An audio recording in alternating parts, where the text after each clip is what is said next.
Hallo, ich bin der Zirchfuchs und ich helfe dir dabei, die steirische Harmonika über das Internet sauber und richtig zu lernen. In diesem Video zeige ich dir das Wichtigste auf der steirischen Harmonika. Das Wichtigste ist und bleibt die Tonleiter. Wenn du die Tonleiter spielen kannst, dann tust du dich viel leichter, wenn du neue Stücke lernst. Die Tonleiter klingt so.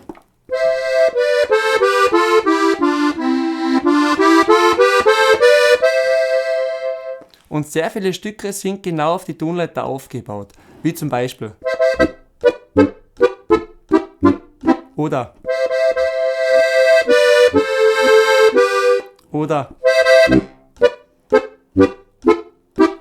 oder die bekannte Polka. Wenn du die zweistimmige Tonleiter bereits kannst, dann wäre das nächste die einstimmige. Klingt so.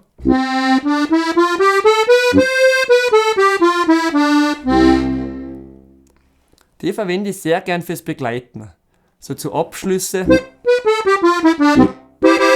für bestimmte Phrasierungen. Das nächste wäre dann noch die Tonleiter in die Sechsten.